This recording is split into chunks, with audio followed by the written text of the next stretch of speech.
Thank you so much. Whoa, thank you. They can't all be wrong, can they? Anyway, good evening. Yes, the papers weren't lying. It is me. But don't worry, there'll be no gimmicks, no catchphrases. So welcome to Have I Got News for You? For you, have I got... Yes! What a lovely audience. And you're so much better than last week. In the news this week, after 20 years in show business, the Chuckle Brothers announced their retirement.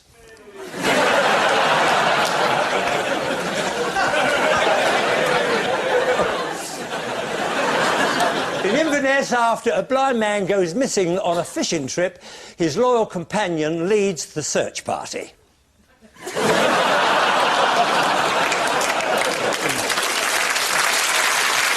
And on the opening night of her first tour in 3 years, there are suspicions that Tina Turner may have dispensed with her personal trainer.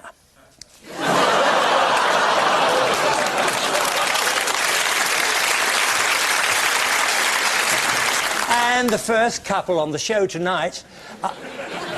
please, don't spoil it.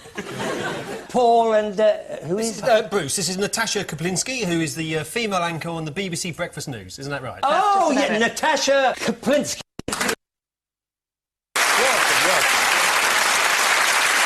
And our next couple are Ian... his father and son. That would be appropriate with grandfather in the chair.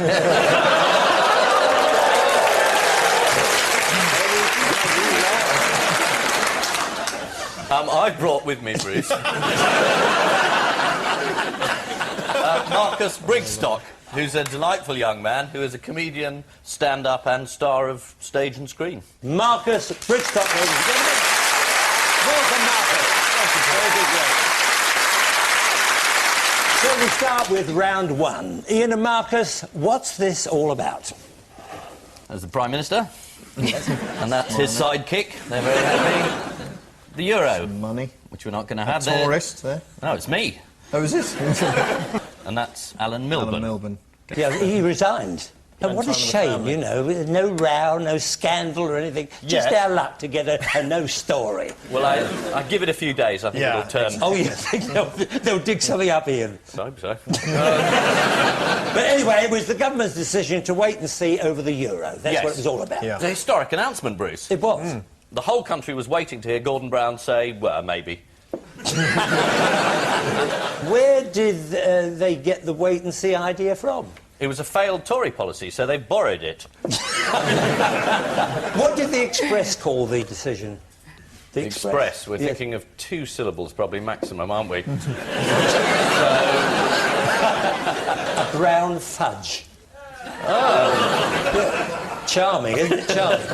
Anyone, any idea what this is? That's one of the equations in this enormous dossier that Brown produced. Shouldn't there be A minus A in the middle of that? What's the answer? What's the answer? The answer is always it takes 3 men 4 hours to run a bath. Anyone remember any of Gordon's catchphrases? It's nothing to do with me. I hate you, Tony. I love you, Tony. There we are, I've got 3 of them here. The Transition Strategy Modelling Toolkit. I've got one of them. Endologous Convergence. I think I had one of those. The 5-Area Bilateral Fabia Model. I think I married one of them. Blair and Brown gave a joint press conference on the Euro this week, and what were the telltale signs of the stresses? They started punching each other. During the speech, he sat there, Tony Blair sat there and basically looked at every single word that Gordon Brown was saying, just to check, if you watched him in the chamber, just to check that he said everything that in case he slipped anything in? Absolutely, like I'm going to be the next Prime Minister. And Blair kept drinking water, apparently, which is a sign that he was nervous. Yes, well, he did take 13 sips of water. Brown took 3. Do you know why? He didn't have any water left. Tony is drunk it all, Yes, it's the decision not to scrap the pound, yet. Responding to Gordon Brown's speech, Lib Dem spokesman Matthew Taylor said even chips are cheaper in France and Germany. at which point John Prescott darted out of the chamber muttering, "Which way to Calais?" Oh, the map on the back of the euro coin features only those countries in the EU, which means Norway is not included, and gives Scandinavia an unsettling shape.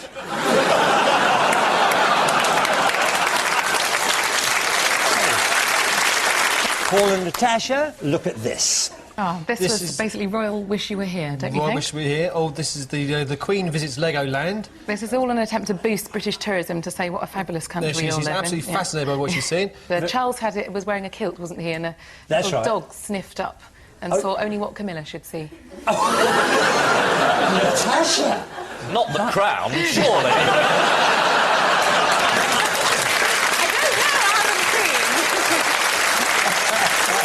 There it is there. Prince Philip pointed out a couple of mistakes, didn't he? That's right. It was the wrong colour, wasn't it? Wrong colour. What was the wrong colour? What, the Duke of Edinburgh was black, was it? Whose outfit matched the Queen's? The Lego Queen was The there. little miniature. Yeah, little miniature Queen. The same bored expression. How did they manage to catch that?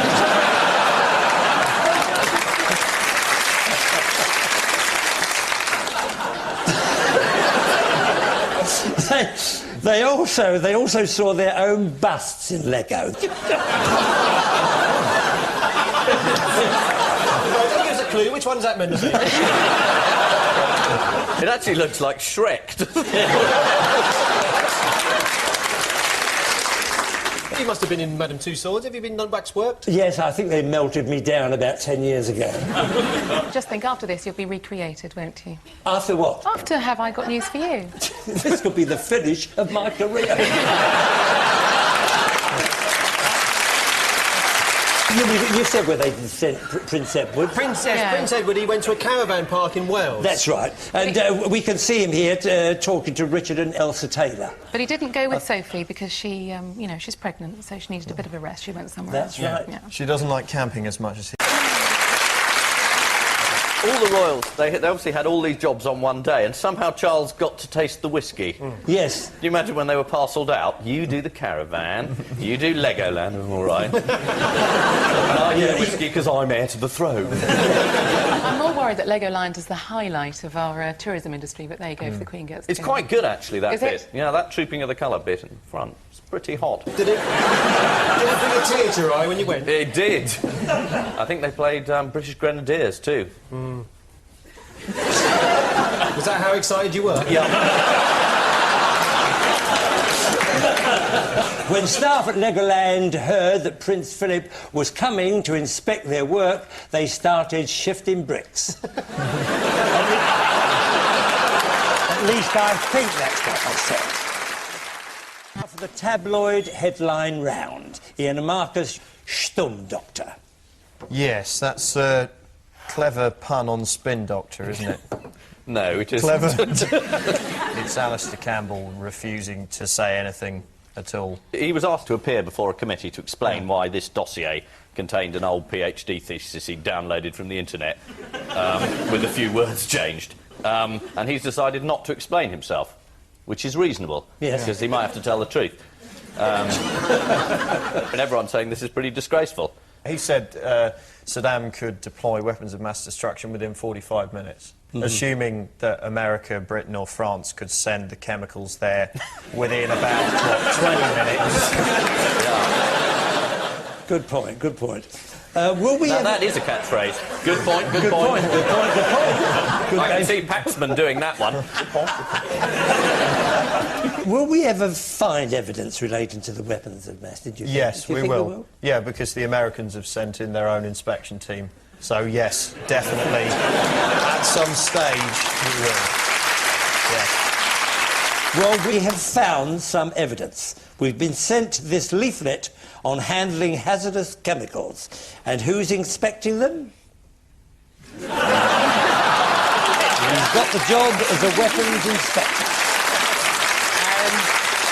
And while we're on the subject of Iraq, it's definitely time for...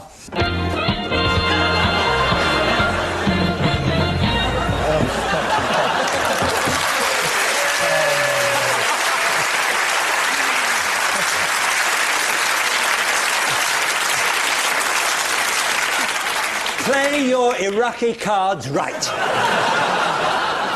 Now, these are the cards that the Americans... Please. This is satire. Now, these are the cards that the Americans made to show all the Iraqi bad guys in the war. Now, Ian, you go first. Thank you, Bruce. It's the king of clubs. RCC Vice Chairman is that Ibram. Now then, it's a high card. So,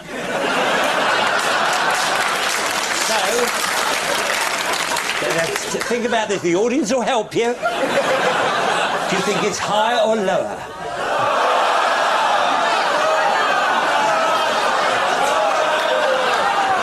I'm not sure this programme can go much lower. Oh, you haven't seen the finish yet. I'd say lower. Well, do you agree? No. OK, now, what have you got? You've got the Eight of Hearts, Minister of Defence Sultan Hashim Ahmed. OK. Yes, well, that's a mass murderer, I thought. It's a middle card, Ian. It's a middle card, so this is difficult. Tricky. I never saw this programme. No. I know, that's why it's such fun for me. You have to say higher or lower, but it's in the middle, so... It is in the middle, so it's a gamble. Oh, higher. Saddam would be higher, as would Rumsfeld. What are the audience? Higher. You think I'm going to say higher? Right, let's have a look at this. It's the Eight of Spades. Deputy Prime Minister Tariq Aziz. And you have a pair. You don't get anything for a pair. Not in this.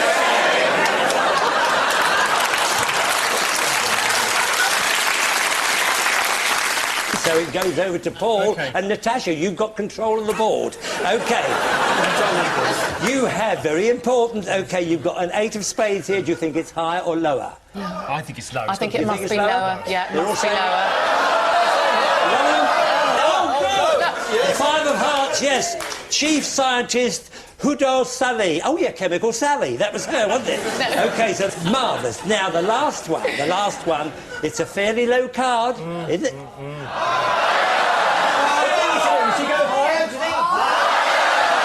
OK, on the basis of that, I'll go lower. Lower. You want to go lower? Yeah. What happens if we get that right? Then what? I've forgotten. Well, the end you've of the game. won. Oh, Yeah, we go to Barbados. What, both of you? Either that You or go a to toaster. Basra. We say lower. We say Go lower. OK, after a five, Yeah. you think they're right? Oh, you're wrong!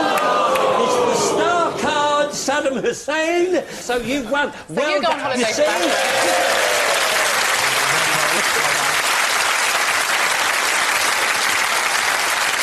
I've been waiting 14 years for the show to be like this. I'm having the time of my life.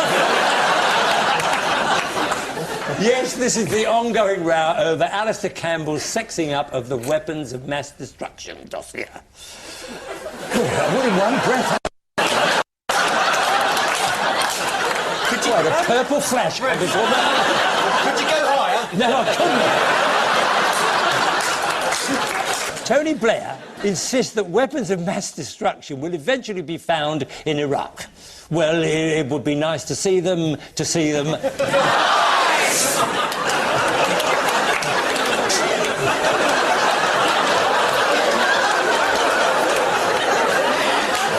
This could be a dream. This could be a dream.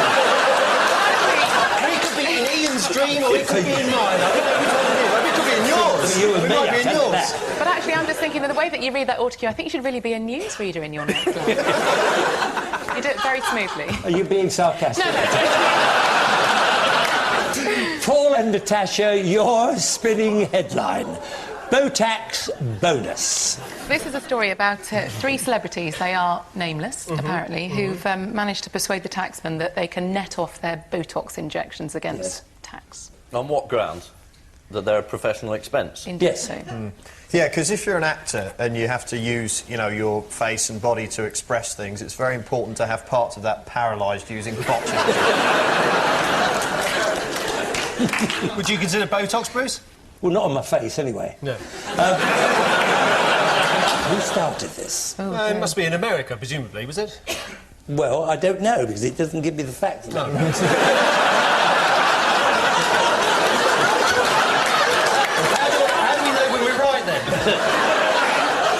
That's the fun of it. It's an accountant's. Oh, is it? Yeah, it says here. Now, what won't this perk stretch to? Colonic irrigation. Not now, thanks. Just a cup of tea would be all right for me. Another unnamed star tried to claim regular colonic irrigation against tax and was refused. Bad luck, Dale. They said to allow people to claim for colonic irrigation would open the floodgates. Who's famously had Botox that you know of? Anne Robinson. Yes. She's had it. And she said it, I think, on this show. I think she did, you're right. And I don't know how much she spends on injecting her face with deadly poison, but whatever it is, it's not enough. OK, Natasha, what about Tony Benn? Because I heard Tony Benn refused to do the interview for the BBC unless you interviewed him. Is that right? Well, I don't know if that's really true, but he's a completely charming man and he showed me around his house and I like him very much. Very nice. Do I hear the sound of wedding bells? That's the news. The celebrities, if you're following the plot,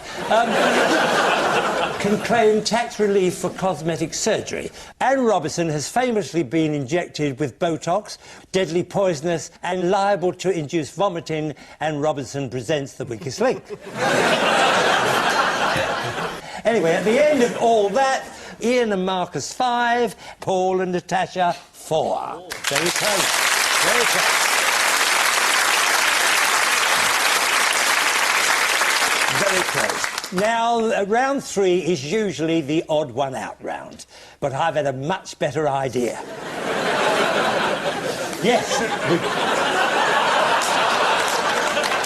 So we're going to play Conveyor Belt Connections. Ian and Marcus, you're first. Now, a number of different items will pass in front of you. You must have seen this, Ian. You must have seen this. Is this the end of the generation game? Yes. Yeah. Well done, well done.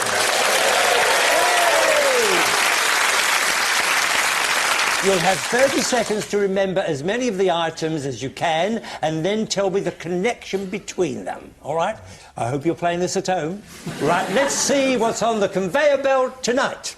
Well, Bruce, on the conveyor belt tonight are a trinket box, a fan letter, highlighter pens, an electric toothbrush, a battery-operated stapler, a light bulb, a bottle of mineral water, the English flag, some Lynx deodorant, a mug, an angle-wise lamp, a stereo system, a book, Halle Berry, a pair of pink knickers. Right, now you've got 30 seconds to remember as many of those items as possible. 30 seconds starting from now. Halle Berry. Yes, good. Halle Berry. Yeah. Oh, and the knickers. The knickers. Yes, we're seeing Halle Berry and... What about Halle Berry and no knickers? Oh.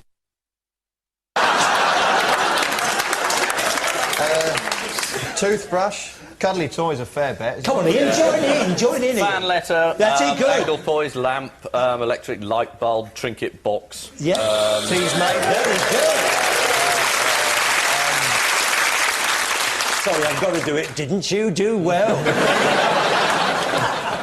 You got 8 points. And what's the connection? This is the important thing. What is the connection with all those items? They are all to be found, or were to be found, in Prince Harry's study at Eton. Yes, the connection is, as revealed in the weekend papers, they're all items found in Prince Harry's study.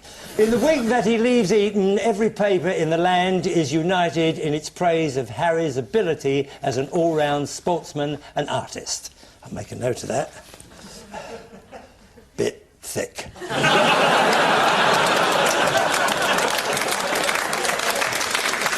Paul and Natasha, let's have a look at your items. Bruce, on the conveyor belt this time round are a tin of dog food, the Crown Jewels, a Klingon, The Y chromosome. A velociraptor. A tea urn. Some sewage. Constables, the hay wain. A cuddly toy. William Hay. Ken. A cockroach. Sheb. Desert orchid. Tinky Winky. Osama bin Laden. All right, now you've got 30 seconds, starting from now, to remember as many of the... Osama bin Away you go. Laden. Osama bin Laden, Yeah, there was some little sewage, Teletubby. there was a dog, the Teletubby, there Yeah. was a cuddly Picture. toy, there was a hay Coffee wagon thing, there was... A Y.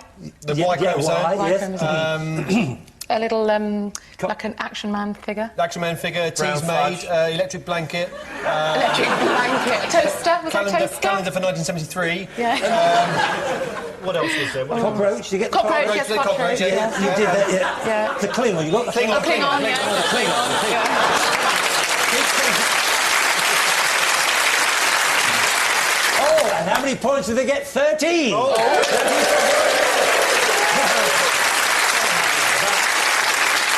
But it's not over. What is the connection? What is the... That's the important thing. I've got to give you a bit of a clue. Yeah, give us the clue. It's very Give us a difficult. bit of What, a having clue. given them all the It's a items bit- on the belt? Oh, he cares! Ian's getting competitive. What are you normally doing at this point in the show? Usually picking out the odd one out. So Yes, if we, well- is it... they've all appeared in the odd one out competition, apart from Action Man. Well, yes, the connection is, you're absolutely right. They are all objects that have been the odd one out over the years that you've done this show. Oh, there we are.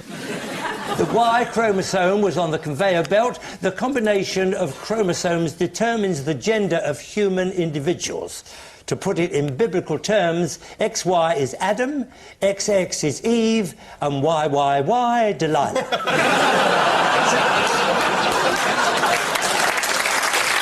Now, Missing Words is the final round, featuring this week's guest publication, Dancing Times. I was a bit younger when that was taken. OK, Bush lets what do the talking? Grown-ups. Arse. Roosevelt. No. Chirac. No. Keith Chegwin. Schroeder. Body language. Body language, Yeah, yes. body language. Next, love affair with computers could create what? The pitter-patter of tiny laptops. Is it sticky keyboard?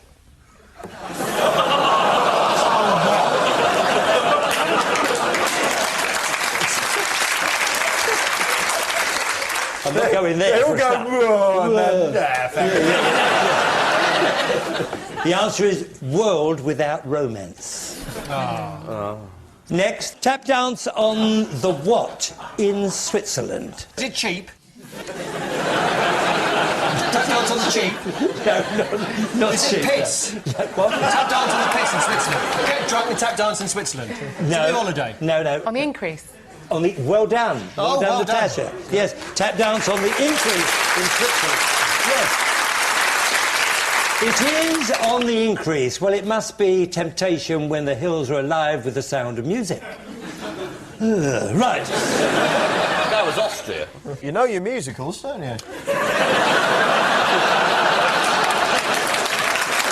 public school, Ian appeared in an amateur version of The Sound of Music. That's right, isn't it? I was Hitler. It's a walk-on part, but a necessary role. And finally, the riffle is basically a what with a what. It's a trifle with a T missing. Answer is shuffle with a scuff between the brush and the pull. Oh, yeah. See, in tap dance, you have a lot of things like ball changes, flat ball change, flat ball change. They're all terms, for it. OK, which I'm sure they couldn't care less about. Especially when you demonstrate it under the desk, don't you? We can testify that your shuffleball change was very good. Yeah.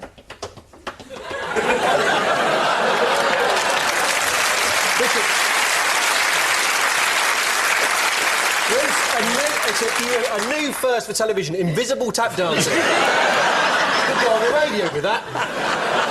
The scores are as follows. Ian and Marcus have 16. Paul and Natasha have 21.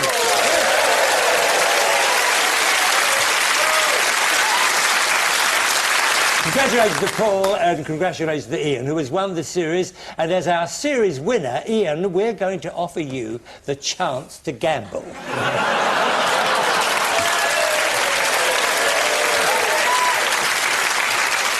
The chance to gamble all your winnings against our fabulous mystery prize.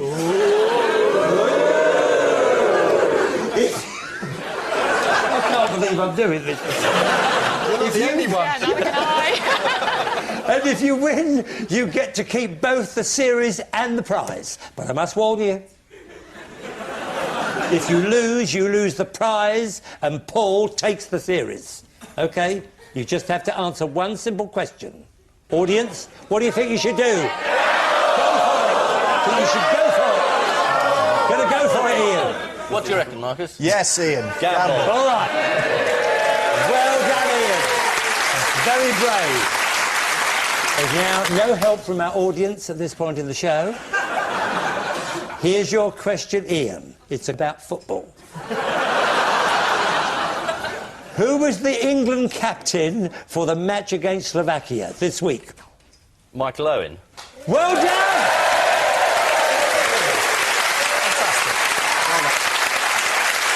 Well done indeed. Let's see what you've won. Well, Ian, you're going to be whisked away on a luxury jet to Brussels, the very heart of the European Union, to witness at first hand the workings of this exciting social, economic and cultural community. As the personal guest of disgraced French President Giscard d'Estaing. And as if that wasn't enough, we're throwing in €100 spending money. Well done. Lovely. And I leave you with news that at his club in London, Peter Stringfellow proudly shows off his latest girlfriend. And in Westminster, there are accusations of cheating after Tony Blair goes 100-0 up at stone, paper, scissors.